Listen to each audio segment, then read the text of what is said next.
Buenas tardes, bienvenidos a Conexiones en este miércoles 9 de mayo de 2018. Un abrazo a usted que nos acompaña a través de la señal abierta de Canal 23 en los 4 departamentos de la zona oriental de nuestro país. También a quienes nos sintonizan, como siempre, a través de los servicios de cable de Tigo y Claro a nivel nacional. Nos encuentra en las plataformas digitales. Estamos en la transmisión simultánea en el fanpage de TVO Canal 23. Esto es desde luego en Facebook, también en Twitter, en Periscope y la tercera opción, que usted descargue desde su smartphone la aplicación TVO Canal 23 y nos acompaña en la transmisión ininterrumpida. Dos números tendremos habilitados para que ustedes participen si lo desean. 2263-0023, 2264-9179. Los tiene ahora en pantalla para que tomen nota. Antes de presentar a los invitados, mostrarles los temas que están en agenda en los principales medios de comunicación en nuestro país. La prensa gráfica en su portada de este miércoles titula: Nueva polémica por candidatos a la Corte Suprema de Justicia. CNJ rechaza sacar de lista a candidatos con nexos políticos. La foto destacada: asesinato de un estudiante en Mexicanos. Aquí tiene el detalle de otra información: 9 policías que van a juicio por masacre en Zaragoza.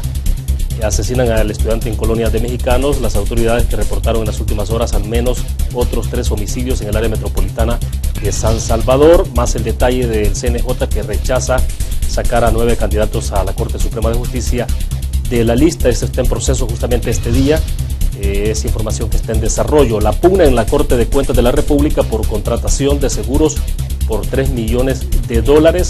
Jefa de prestaciones de la Corte de Cuentas y administradora de seguros fue removida. El millonario contrato de seguro médico y dental quedó suspendido desde el 30 de abril y se deberá licitar por los servicios de otro proveedor. La información que maneja la prensa gráfica, y está más el detalle de esa información. También dicen que experto salvadoreño en pandillas se une a la guerra contra la MS en Estados Unidos. Se trata de un exmiembro de la Policía Nacional Civil que asistirá a los cuerpos de seguridad estadounidenses en tareas de inteligencia que ayuden a las autoridades neoyorquinas a sustentar las investigaciones. Hay que mejorar la economía para que no se vayan, dice la embajadora de los Estados Unidos de América. El diario de hoy en su portada: 5 policías a nuevo juicio por coautoría, casos de finca San Blas. La Cámara de Santa Tecla señala que el juez de sentencia no valoró la figura de la coautoría para condenarlos. El Tribunal Supremo Electoral que pide al Ministerio de Hacienda $6 millones para transmitir datos en 2019. Estos 6 millones solo es para ese proceso de transmisión de datos. La cifra global se calcula en $37 millones y ya está en manos del Ministerio de Hacienda, de acuerdo a magistrados del Tribunal Supremo Electoral. Mientras tanto, el Tribunal Supremo Electoral que suspende el recuento de los votos de San Francisco Gotera. Este es un proceso que estaba proyectado para el día de ayer, pero se ha trasladado para el próximo lunes, luego que la Sala de lo Constitucional aclarara que deben abrir todas las urnas, es decir, 36 urnas en ese lugar. Bukele, que negocia con el partido PSP, Partido Salvadoreño Progresista, la candidatura para 2019, y esto porque se supone que Nuevas Ideas no saldría a tiempo, de acuerdo al calendario electoral, para poder participar el candidato Nayib Bukele dentro de ese partido en términos legales. Médicos que piden mejores servicios antes que un nuevo hospital, un tema que está puesto en agenda esta semana. El magistrado González dice que en Corte Plena solo se ha puesto en agenda el caso de Nayib Bukele. Él termina funciones el 15 de julio y dio un balance de los procesos pendientes de resolución y en fase final contra funcionarios o exfuncionarios a quienes se les indaga su patrimonio. Aseguró que los 15 magistrados de la Corte Plena tienen un proyecto de resolución sobre el patrimonio de Nayib Bukele, exalcalde de San Salvador. Según González, los proyectos de resolución son elaborados por la Comisión de Ética y Probidad para el conocimiento de los magistrados, y estos indican o recomiendan al final que ordene juicio civil o no. Diario El Mundo: recaudación de impuestos es la más alta desde 2011. El detalle también del Tribunal Supremo Electoral de la cantidad de millones que está pidiendo para la próxima elección. Nuevas Ideas que llevó firmas en medio de dudas sobre el 2019. Además, 9 escuelas dañadas por enjambre sísmico en Oriente, el caso específico que se ubica en Chirilagua y también en Intipucá. El presidente de la República ha viajado a esa zona también, como la ministra de Medio Ambiente. Dice el embajador de Estados Unidos que las deportaciones se reducen 26.8%. El país debe ofrecer empleo y un ambiente de seguridad a la población retornada, ha dicho la embajadora de Estados Unidos. De este tema conversamos con nuestros invitados de esta tarde, y es que tres organizaciones de la sociedad civil, El Rescate, ISD e INSAMI, han pedido al Tribunal Supremo Electoral iniciar procedimiento y campaña para inscripción en padrón de salvadoreños en el exterior. Datos interesantes que están ahí puestos en pantalla y que los vamos a profundizar con nuestros invitados de esta tarde. Agradecemos que nos acompaña en nuestros estudios César Ríos, director ejecutivo del Instituto Nacional del Migrante, INSAMI. César, bienvenido, buenas tardes. Gracias, William, nuevamente por la invitación y con mucho gusto. Perfecto, también agradecemos que esta tarde está con nosotros en nuestros estudios acá en San Salvador Ramón Villalta, el director ejecutivo de Iniciativa Social para la Democracia. Ramón, bienvenido, gusto. Muchas gracias, William, por la invitación. De acuerdo, dos números están habilitados después de este segmento. Vamos a habilitarlos después de este segmento para que ustedes participen con el comentario de la pregunta para nuestros invitados de esta tarde. A ver, ustedes entonces representan dos organizaciones, está El Rescate también, son tres al final las que han presentado el recurso, más bien han hecho una petición expresa al Tribunal Supremo Electoral. Para iniciar, Ramón, ¿en qué términos se está planteado esto? Porque tiene que ver con el voto en el exterior, concretamente, ¿no? Bueno, durante esta semana hemos realizado dos acciones, una que está dirigida a la Sala de lo Constitucional, que es la presentación de un recurso de inconstitucionalidad en contra del el inciso segundo del artículo 5 y el numeral 2 del artículo 4 de la Ley Especial de Voto en el Exterior para elecciones presidenciales.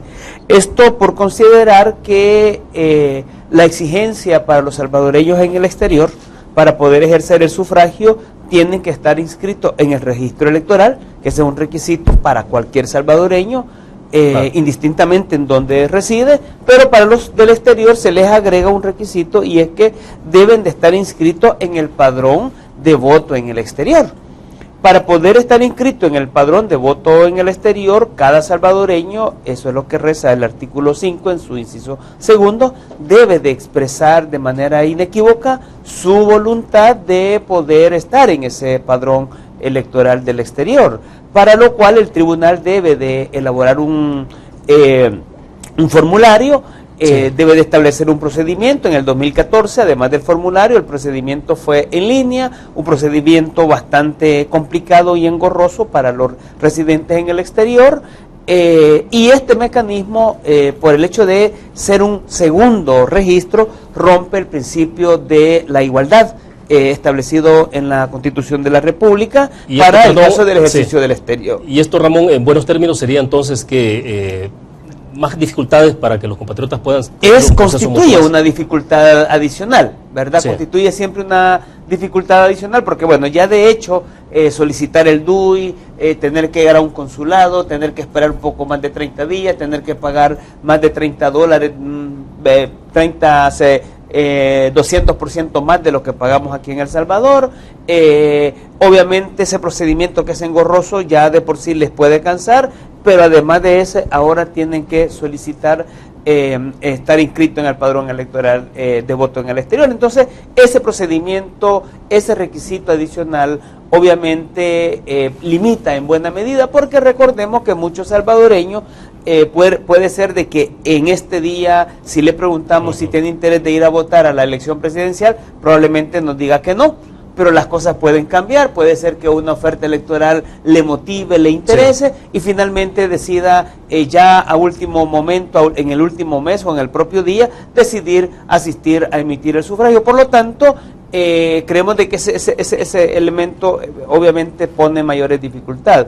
Y el día martes que hemos presentado una petición, por un lado al Tribunal Supremo Electoral, porque indistintamente de que pidamos la inconstitucionalidad, por ahora el requisito de ley y el procedimiento es este.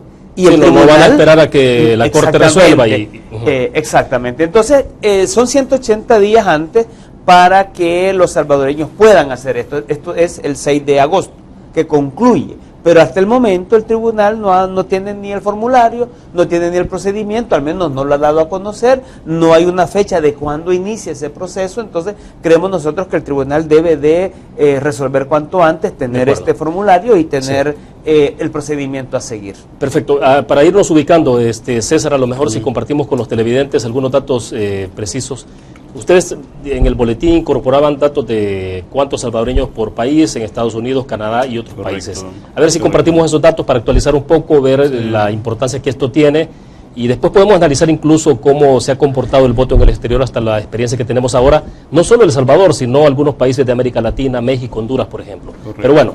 Mira, interesante, ¿no? Porque ahí estamos viendo los datos a la fecha.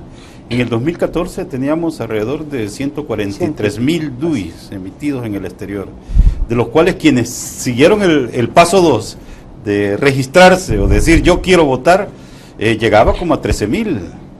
¿Ya? Entonces ahí nos damos cuenta de que este paso está perjudicando en tema general la participación ciudadana, porque ir a decir otra vez al consulado yo quiero votar o llenar una hoja, un formato, cuesta. En Estados Unidos cuesta, ¿no? Ahora, ¿puede haber formas de identificar en el documento único de identidad que esa persona vive, por ejemplo, en Estados Unidos a través del código, ¿no? Y todo eso, ¿no? Sí. O sea, estaría como de más ese paso está de más. Particular. Esto es lo que hemos presentado nosotros, que está de más y que se elimine, y hay que hacerlo como salvadoreño normal. El hecho que tengas el DUI, exacto, ya estás habilitado para votar, claro, y no te debería exigir el otro paso, para no limitarte tu participación. Es oportuno esto con el grado de participación ciudadana que está mostrando nuestra población, con esa madurez de participar, de seguir participando en diferentes escenarios. Ahora bien, el dato grueso que tiene usted hasta ahora y que comparten en el boletín es de 303.561 salvadoreños en el exterior. Correcto. En el registro electoral. Si tú vas al registro electoral vas a encontrar cada uno de los departamentos, San Salvador, La Libertad, y correcto, luego aparece salvadoreños en el exterior. El departamento 15. El departamento 15. 303.000 salvadoreños tienen registro electoral. Y el 99.31 ubicados en Estados Unidos. O sea, 301.400 y pico están 99.3% radicados en Estados Unidos. Y 1.900 y tanto en Canadá, y 168 unos en Italia, otros en Australia, en Japón, dispersos, ¿verdad? Pero el 99.3 en Estados Unidos. Entonces se está focalizando toda la iniciativa, el esfuerzo hacia todos los países donde hay salvadoreños, pero fundamentalmente Estados Unidos sería como lo lógico, sí, ¿no? Y por eso se plantea que son 180, el padrón debe ser incluido en el padrón electoral 180 días antes del evento electoral. Estaríamos hablando es entonces, decir, el 6 de agosto. El 6 de agosto. 6 de agosto. Sí, entonces exacto, ya, William, fíjate, esta es hora que por lo menos los que estuvieron empadronados anteriormente le llegara una correspondencia por correo diciéndole cambiaron de dirección, manifiesten, hagan algo, o si usted sacó ya su DUI y no está dentro del padrón, hágalo inmediatamente, o estos son los mecanismos nuevos que ponemos a su disposición, o llame a este teléfono, y nada, a la fecha nada. Y lo que queremos evitar de que no vaya a ser esto, que una semana antes del 6 de agosto es que lancen la campaña. Sí. Ahora, y me imagino que hacer iniciativas, campañas, sobre todo en Estados Unidos de divulgación, se requiere de mucha cirugía, por decir algo. Es decir, sí, hay que ser muy preciso porque no estamos hablando de El Salvador, sino de gente que está en varios estados distribuidos, y los estados son grandísimos, sí, ¿no? El punto es clave. Lo que sucede es que el tribunal, por un lado, no tiene listo el instrumental, ¿verdad? Ni el formulario, ni el procedimiento. Va a ser en línea, si tenés que escanear el formulario, si tenés que firmarlo y luego escanearlo para regresarlo, no se sabe. Eso tiene que quedar muy claro. Pero por otro lado, ¿cuál es la orientación y la información a los ciudadanos? Y luego lo otro es, ¿qué mecanismos de coordinación el tribunal establece con las organizaciones? Cuando Eugenio Chicas era el presidente del tribunal para el 2014, un paso que él dio importante fue establecer comunicación y coordinación. Y sí, porque en Estados Unidos sí son esenciales las organizaciones, ¿no? Sí. En este caso el rescate, que también forma parte de esta iniciativa. Claro. Exactamente, y tú tenés cantidades de organizaciones de residentes en el exterior, claro, en todos los estados, en las ciudades más importantes, en donde están radicados los salvadoreños, en Houston, en Boston, en Washington, en San Francisco, en Los Ángeles. Obviamente siempre encontrás cualquier cantidad de organizaciones, y el tribunal debe de buscar un mecanismo de coordinación para garantizar que la información le llegue. Hoy por hoy en este momento, hay una gran desinformación y hay una gran confusión en los residentes en el exterior porque no tienen claro cuál es el procedimiento. Por ejemplo, andaban todos confundidos respecto de el cambio de dirección, pero el cambio de dirección cerraba el 3 de febrero de este año y la gente pensaba que ya ellos no iban a poder solicitar su DUI, por ejemplo.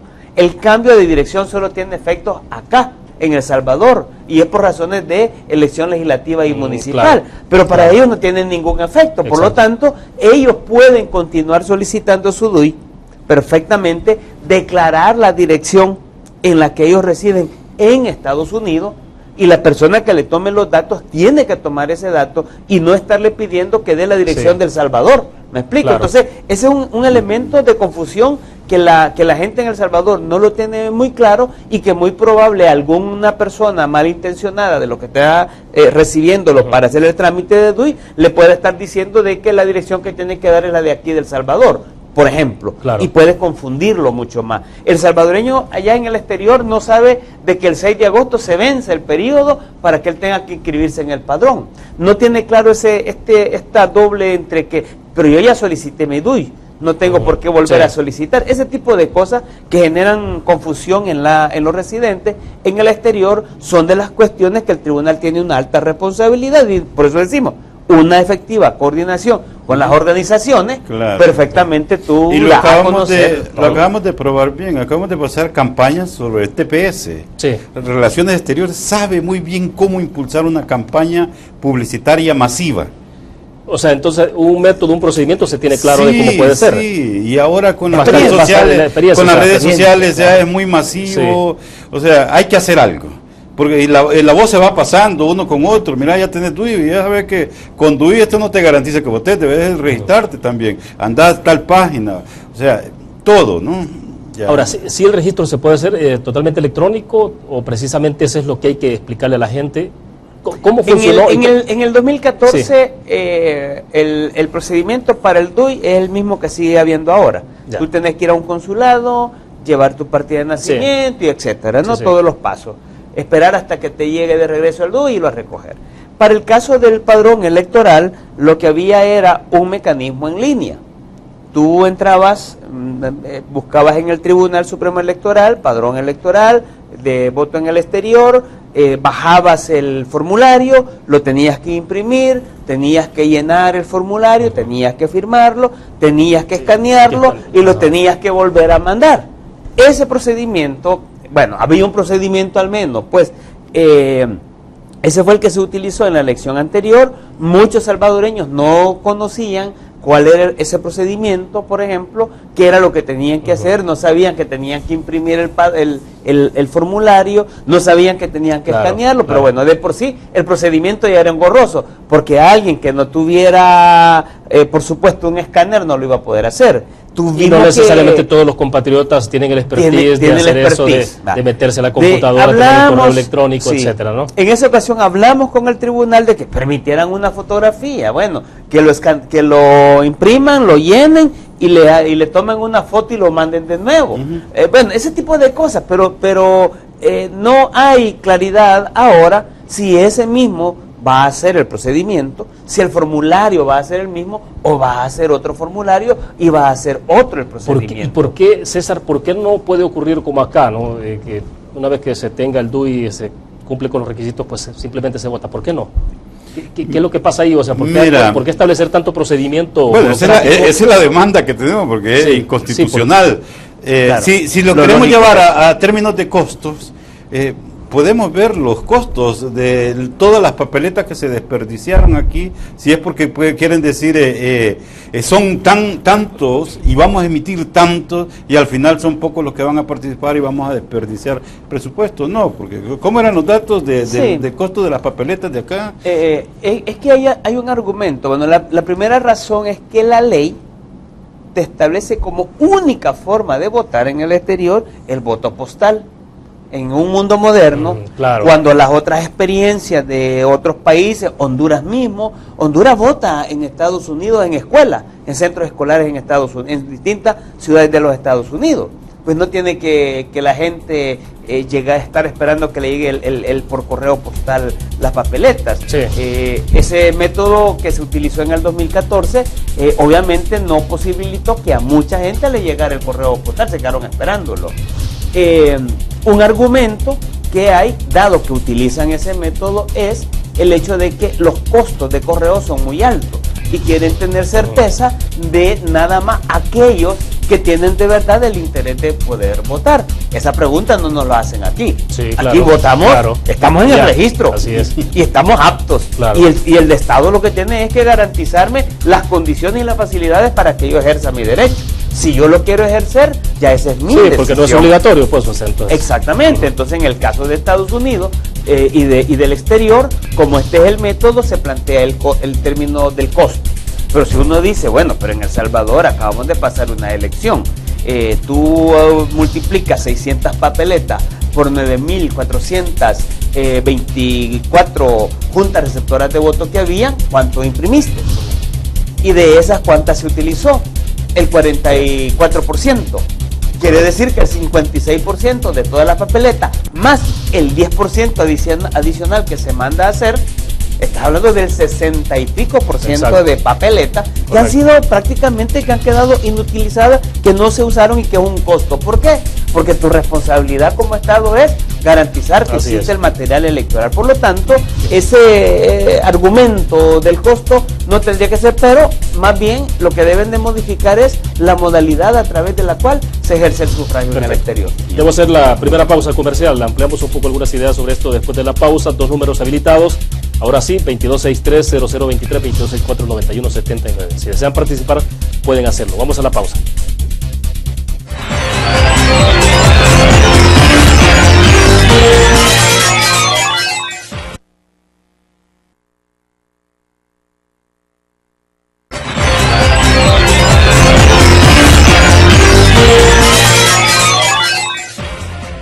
Es un gusto que siga con nosotros. César Ríos de INSAMI y Ramón Villalta de ISD están con nosotros en nuestros estudios. A través del Twitter nos escribe Rafael Mengíbar, dice él: importante refrescar el legal y legítimo derecho a votar de los compatriotas en el exterior y no les pongan trabas, pues son directamente quienes dinamizan no menos del 35% de la economía nacional y ayuda familiar. Obviamente nos introduce Rafael a un tema que creo que es importante y es cómo dejar de ver a los compatriotas en el exterior únicamente como maquinitas de hacer, remeseros o maquinitas de hacer dinero para mandar a Salvador. Claro, la gente Les dejo la palabra. manifestando, la gente quiere participar. Y mira, yo creo que esto es parte de lo que llamamos nosotros en INSAMI, que estamos viviendo la fase superior del fenómeno migratorio. Y se está observando en manifestaciones de diferentes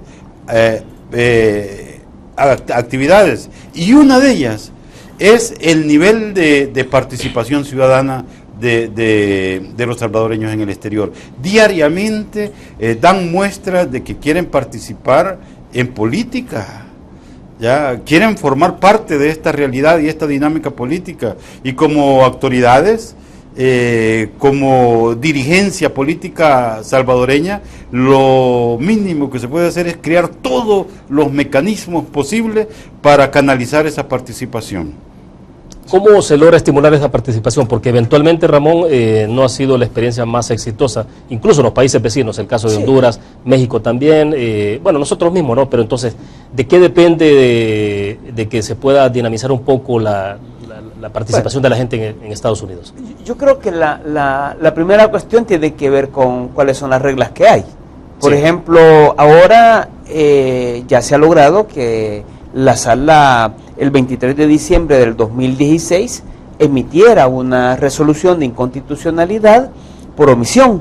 Y es que a partir del 2021, por un lado, los residentes en el exterior podrán ejercer el sufragio para elección legislativa y municipal. Pero además, hoy la Asamblea Legislativa está en la obligación de reglamentar el procedimiento, los mecanismos a través de los cuales los residentes en el exterior podrán optar a cargo de elección popular para la presidencial, para la legislativa y para la municipal. O sea, si no está reglamentado, simplemente no se puede. Pero, bueno, lo que pasa es que como esto ocurrió el 23 de diciembre del 2016, la sala le dejó la libertad a la Asamblea de que si no le daba suficiente tiempo para regular esa situación para el 2018, lo podía hacer, lo podía diferir, pero que esto sí tiene que entrar en vigencia a partir del 2021. Por lo tanto, ya para el 2021 no pueden dejar de reglamentar. Tiene que haber una reglamentación. Pero es tan complejo como para alargarlo tanto. Pregunto, usted, bueno, en tu caso sos experto en el tema electoral. Sí, lo que pasa es que con la Asamblea era obvio de que cuando la sala le deja esa posibilidad de que no reglamentara para el 2018, sino al 2021, dijimos, esto va a quedar claro, va a ir al 2021. Pasa por el tamiz de los intereses políticos partidarios, claro, es decir, si interesa, si nos beneficia, lo hacemos, si no, no. Sin embargo, nosotros, por eso ese era otro de los llamados que hicimos en este comunicado, que la Asamblea Legislativa debe de ya comenzar a trabajar para poder reglamentar y establecer, por ejemplo, el caso, hay países en Sudamérica, no sé si es Colombia, pero ellos tienen una circunscripción electoral en el exterior. Por lo tanto, los residentes en el exterior tienen un mecanismo a través de la cual se hacen representar, como tú decías, el departamento 15.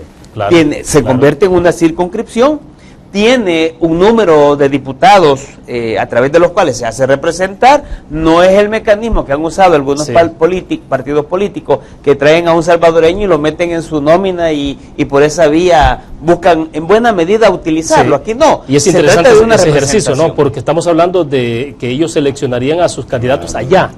En Washington, en Nueva York, en Los Ángeles, etcétera. Sí, debería. Incluso esto nos lleva nuevamente al debate. Bueno, ¿van a ser candidatos independientes o van a ser candidatos partidarios? Sí. ¿Van a poder participar los partidos políticos o van a poder participar solo organizaciones de ciudadanos residentes en el exterior con motivación de participar políticamente? Claro. Es un mecanismo que deberá de estar también claramente establecido por esta regla y es parte del debate que aún no ha dado inicio, pero que en el caso de los residentes en el exterior hay mucho interés de comenzarlo a debatir. ¿Ustedes como organizaciones sí están dispuestos, están anuentes que sea de esa manera? Que se tenga, claro, porque que los compatriotas tengan allá. Sí, hay un liderazgo ya tenemos líderes, personas de muchos años trabajando por comunidades aquí en El Salvador. Sí. Ya, Oriente es testigo de ese desarrollo comunitario donde la participación de los salvadoreños en el exterior ha sido fundamental y lo reconoce la comunidad. No sería extraño que vinieran con un candidato salvadoreño en el exterior y se ponga a disposición de la comunidad y estoy seguro que va a ganarse respeto de todos. Bueno, esto de las distintas movilizaciones de nuevas ideas, muchas de las organizaciones del exterior dicen nosotros hemos financiado esas movilizaciones. Es decir, hay un interés real de los salvadoreños en el exterior, bueno, no es el 100%. Claro. Pero hay un movimiento claro de interés de participar en los asuntos políticos del país, de hacerse representar en el gobierno. Pero debemos de facilitarle a los salvadoreños en el exterior cuáles son esos mecanismos, cuál es el procedimiento que se va a utilizar. Y eso es lo que estableció la sala. La sala no le ha dicho que sean los partidos ni nada de eso, pero debe de quedar claro. Probablemente los partidos puedan tener opción también de participar en ese proceso, pero también debe de haber mecanismos independientes de organizaciones ciudadanas con motivaciones políticas de poderse inscribir para poder participar. Sí, porque esta sería una forma muy eficiente de estimular, ahora sí, ¿no? Claro, superar los tiempos de antes. Mira, William, allá por tu pueblo, los partidos elegían a alguien como posible candidato y lo llevaban a Estados Unidos a presentarlo a las organizaciones de salvadoreños. Sí, y le decía, ¿estás de acuerdo que lo pongamos él o él o él? Y allá decidían, no, nosotros preferimos este y para este te vamos a dar todo el apoyo. Sí, ¿cuánto querés? Sí. Ya avancemos, ya evolucionemos en este nivel de participación. Ahora démosle oportunidad, ¿no? Sí, sí. No, yo creo que ese es el punto. Que ya no se puede seguir viendo a los residentes en el exterior, como se ha dicho antes, solo como remeseros, ¿verdad? Solo como un aporte de este tipo. Hay que recordar que estamos hablando que esa población salvadoreña que reside fuera ha adquirido experiencia, son empresarios, son científicos, claro. es decir, hay una variedad, esos han venido y han aportado en temas de medio ambiente, han venido y han aportado en temas de salud, en temas de educación, muchos de esos han venido y han aportado directamente a los municipios, a sus municipalidades, a sus cantones. Bueno, cuando uno va a pueblos, a fiestas patronales, es evidente el alto grado de participación que tienen los residentes en el exterior, en esos municipios. Pero ¿te parece que las expectativas de la población en el exterior está rebasando la capacidad de respuesta político de este país o del Estado? Eso me hace recordar en las elecciones pasadas, porque mira, la primera vez que participan los salvadoreños en el exterior eligiendo al presidente, yo recuerdo, el FMLN tenía mucho temor de que los votos en el exterior se los podían dar a Arena. Arena también decía que tenía temor porque los que más habían migrado eran combatientes del FMLN y que todos iban a votar por el FMLN. Que era un secreto a voces, no lo manejaban públicamente, ¿no? Pero claro, uno sabía de que cada quien tenía sus temores infundados. Mira lo lindo de que resultó todo, porque salieron casi empatados los dos partidos, estaban muy bien distribuidos. Sí. O sea, los temores partidarios se superaron en ese momento.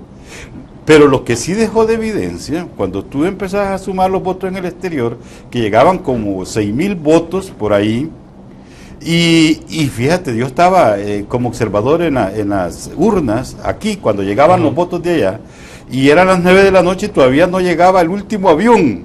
Sin embargo, todo se había contado aquí, y todos los conteos electorales estaban a espera de todo lo que podía venir de Estados Unidos. Y al final, ¿cuánto fue la diferencia entre el FMLN? Si eran como 6,000 o 7,000, casi el número de los votos de Estados Unidos lo que marcó la diferencia de las elecciones pasadas a presidente.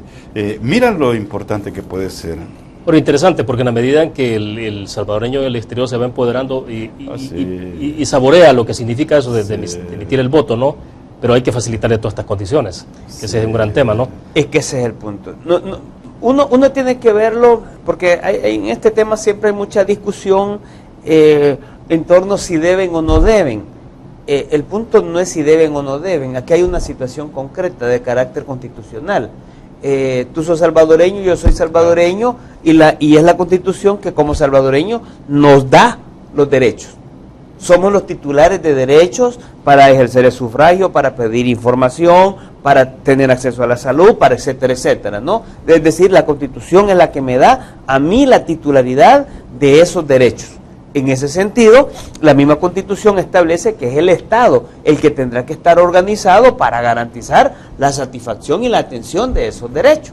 Y es el que debe de crear los mecanismos y las facilidades para que nosotros podamos acceder o ejercer esos derechos. Y en el caso del sufragio, estamos hablando exactamente de eso. Es el Estado salvadoreño el que tiene la responsabilidad de crear los mecanismos y las facilidades para que los residentes en el exterior puedan hacer y ejercer el derecho al sufragio. Lo que tú decías, obviamente, la demanda del exterior parece rebasar la capacidad que el Estado ha tenido de dar respuesta. No es que no haya posibilidad de dar respuesta, es que la capacidad política que el Estado salvadoreño ha tenido no ha estado a la altura de la demanda, de las exigencias de los residentes en el exterior para garantizar ejercer el derecho al sufragio y la representación. Y todo sigue pasando por el tamiz de los temores de los partidos políticos y todo eso, ¿no? Sí, bueno, la cuestión ahora va a ser, bueno, ¿y por qué van a tener representación los del exterior, verdad? ¿Y para qué le vamos a dar? ¿Cuántos? Son 84, le vamos a dejar 5 curules, 6 curules. Puchica, me voy a perder yo, voy a dejar de tener tanto. Entonces es una discusión que de repente te puede llevar a como hacen con la directiva en la Asamblea Legislativa. Hacen una directiva al tamaño y a la medida de cómo ellos la quieren. Sí, del interés de los partidos. Es de 11, es de 12, es de 13, es de 5, es de 8. No, yo quiero que sea de 12 porque quiero que me meta uno más. No, yo quiero que quede de 11 porque así yo tengo el control. Entonces, eso es lo que pasa, porque hay un debate político mezquino que no se basa en garantizar la efectiva representación y la efectiva proporcionalidad. Si uno dice, bueno, en el exterior hay 3 millones de salvadoreños como mínimo. Bueno, perfecto, pero hay tantos, 5 millones hay en el registro electoral y ellos solo son 300.000, perfecto. Bueno, podemos irnos por la vía del registro electoral y dar una proporcionalidad de diputados con base a ese criterio, pero la Constitución dice una cosa, que la representación se ejerce por población y la distribución de los diputados está hecho con base a la población. Eso significaría que los del exterior deberían de tener derecho al 30% de los diputados. Pues está hablando del 30% de la población que reside fuera. Ese es el debate que hay que dar. ¿De qué estamos hablando? De un ejercicio de representación que con base a la población, como lo establece la Constitución, vamos a tomar entonces en cuenta todos los conciudadanos, o simplemente los vamos a seguir viendo como los hemos visto. Utilicémoslo para las elecciones, para que financien las candidaturas, utilicémoslos para que envíen las remesas, o los vamos a tomar de verdad mucho más en serio. Y esto, William, esta reflexión que estamos haciendo hoy, que estamos empezando a levantar el polvo, deberían escucharlo, ese liderazgo político que está en todo el territorio. Los alcaldes, los líderes comunitarios deberían empezarle a preguntar al tribunal, ya que empiece ya a llamar a la población que ya tiene DUI a registrarse y todo eso. Esto debe ser un compromiso a nivel de todo el país y de todo el liderazgo. Claro. Ahora, César, ¿cómo se involucra el rescate? Salvador Sanabria también estuvo con ustedes, ¿no?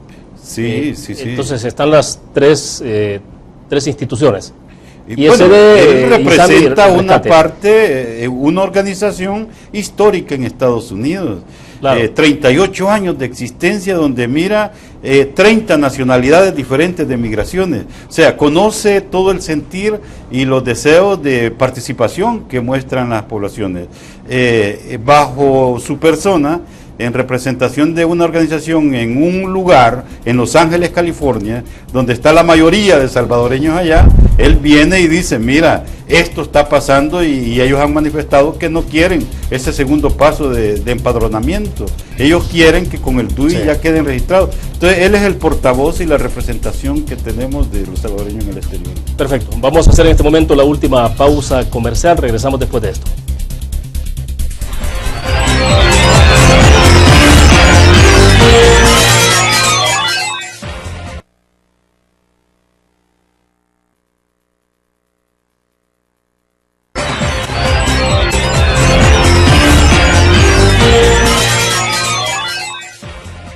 Bueno, a propósito de los compatriotas en el exterior, en Estados Unidos de manera particular, César, a ver si analizamos un poco en los últimos minutos que nos quedan también todo este tema que tiene que ver, bueno, declaraciones. Decíamos al principio, hoy publica la prensa gráfica, dice la embajadora de los Estados Unidos en El Salvador, hay que mejorar la economía para que no se vayan.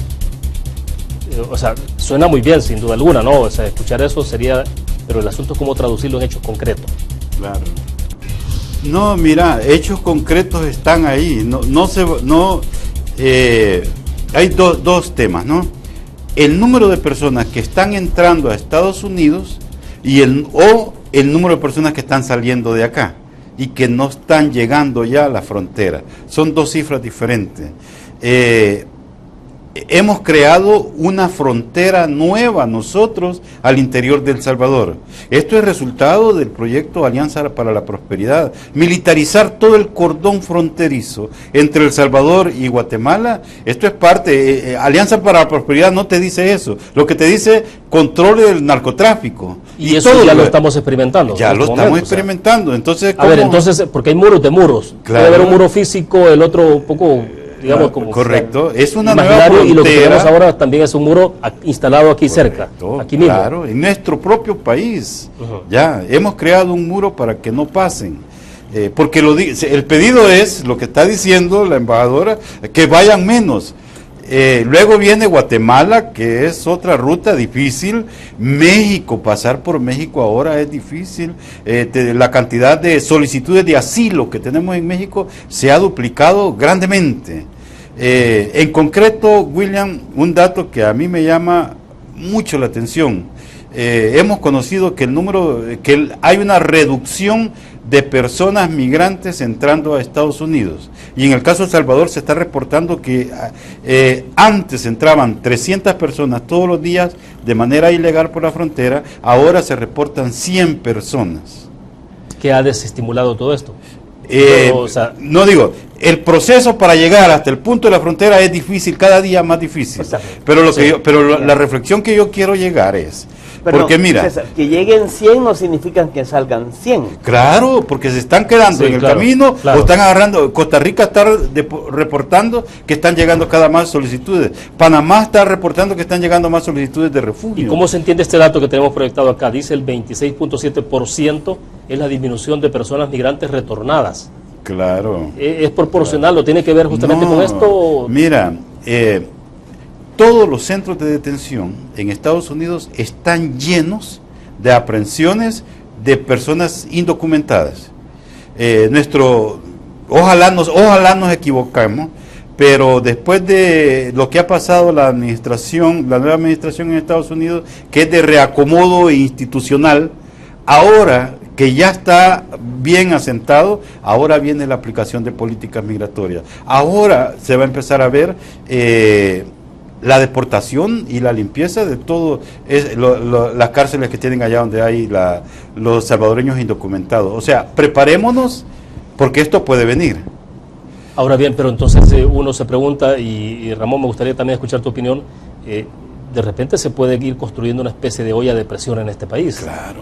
Digo, si la gente tiene más dificultades para irse y está bajando esto, pero ¿qué puede pasar? O sea, también se puede convertir, pregunto, en una bomba de tiempo en el país, ¿o qué?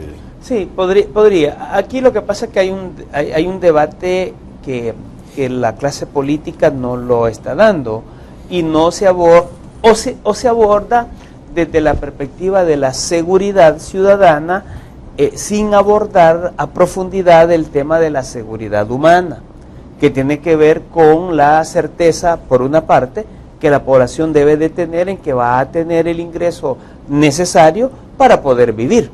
O sea, esa incertidumbre que la ciudadanía tiene, que las personas tienen, que las familias tienen, que lograron conseguir un trabajito ahora, pero que pues les duró 3 meses, porque la gente consigue un trabajo ahora y no tiene certeza que ese trabajo va a ser de mediano plazo o de largo plazo.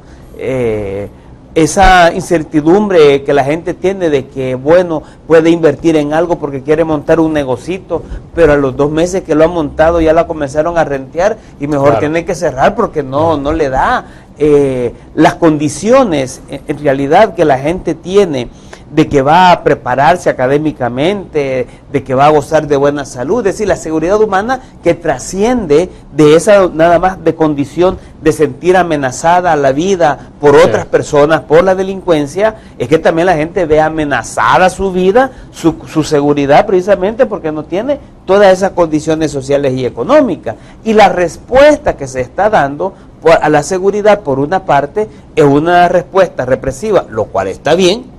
Es decir, que debe de garantizarse un aumento de la policía, que debe de garantizarse un mecanismo que garantice que hayan cárceles para que etcétera, etcétera, y eso está bien, pero que haya mecanismos de medidas como se han dado ahora especiales, que no deberían de ser especiales, pero que bueno, estás trabajando en función, pero cuando le das la máxima prioridad al mecanismo represivo y no al mecanismo preventivo, desde una perspectiva más estructural, lo que tú tenés aquí está bien, hay que hacer crecer la economía, pero podés hacer crecer la economía desde una perspectiva en determinada zona, pero te olvidas del territorio en su conjunto, cuando los problemas de delincuencia están en los territorios. Perfecto. César, Triángulo Norte, finalmente, ¿qué pasó con esto? Los fondos, se hablaba de varios millones de dólares, 600 millones, 700 millones, ¿qué pasó finalmente? Bueno, todo el tiempo están amenazados. Cada vez que no hay 16 puntos que están ahí, que los cumplen y no los cumplen, y la amenaza. Donald Trump una madrugada escribe algo y lo voy a quitar, y ahí está, una inestabilidad grande.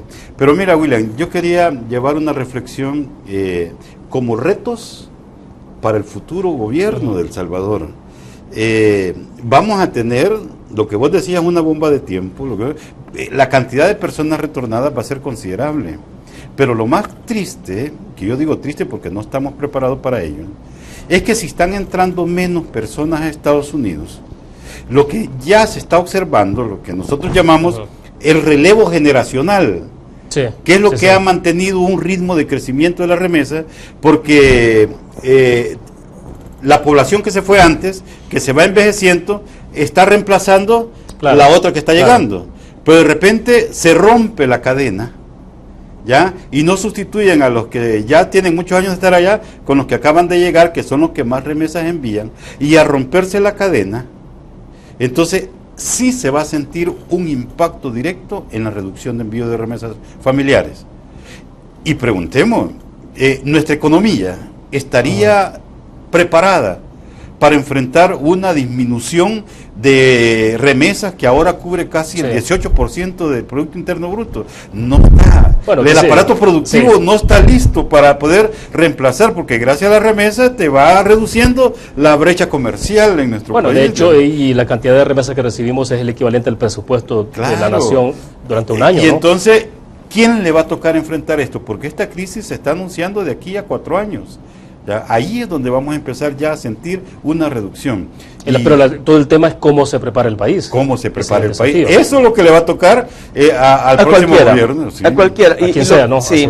Y a lo que yo me refería era William, es que si tú no ves que el crecimiento económico tiene que verse en perspectiva territorial y no en perspectiva ni sectorial, ni en perspectiva de zonas o polos de desarrollo, que es lo que normalmente se ha hecho, porque el país puede crecer económicamente, pero si tú ves, por ejemplo, se montaron grandes zonas francas, vámonos aquí hacia el occidente del país, no se le ha preguntado, por ejemplo, a la municipalidad de Opico, cuál es el impacto negativo que le significó como municipalidad y como municipio a Opico, a Ciudad Arce. Es que el problema es que cuando tú montas un polo de desarrollo de esa naturaleza, hay una alta migración. Y esa alta migración que se genera hacia esos territorios, te genera nuevos asentamientos. Sí, porque toda la presión social que tiene sobre demanda de servicios, salud, educación, etcétera, ¿no? Aunque aparentemente hay un crecimiento bonito de muchas colonias bonitas, hay mucho asentamiento humano que vive en condición de precariedad, porque son las personas que van a trabajar a las maquilas, que con lo que ganan no pueden comprar una casa de $100,000. Están comprando un terrenito en una lotificación de carácter ilegal que le termina generando una presión a la municipalidad, ojo, y sin que esas empresas le paguen impuestos a la municipalidad. Entonces, el punto fundamental, que no se puede pensar en el crecimiento económico de esa perspectiva, sino cómo trasladar capacidades a los territorios, porque el aparato productivo no está en capacidad de recibir esa gente, pero si genera condiciones de productividad en los territorios, probablemente sería otra historia. Minuto y medio, porque se nos fue el tiempo para cerrar sobre el principio de la conversación que hemos tenido esta tarde. Y entonces, sobre el tema, el mensaje final. Hay que hacer un llamado generalizado. El mensaje que damos es que todo el liderazgo político municipal en el país debería llamar y hacer presión al Tribunal Electoral para decirle, ya, agilícenlo. Queremos la participación ciudadana de los salvadoreños en el exterior. No, uno a la sala de lo constitucional que vea esta demanda que hemos presentado y que la pueda resolver antes de que termine su periodo el 16 de julio. Esto es urgente. A la Asamblea Legislativa que pueda reglamentar lo de las elecciones 2021 para diputados, para consejos municipales y para los mecanismos de optar a cargo de elección popular, y a la RDPN que cumpla efectivamente su labor de emitir el voto en el exterior, garantizando la dirección en el exterior. Perfecto, y sí, se nos acabó el tiempo. Gracias, Ramón, por haber estado con nosotros. Muy amable. Gracias, César. Con mucho gusto, Willy. Bien, terminamos de esta manera Conexiones. Gracias a ustedes que nos acompañaron. Nos vemos mañana, 5 de la tarde en punto. Buenas tardes.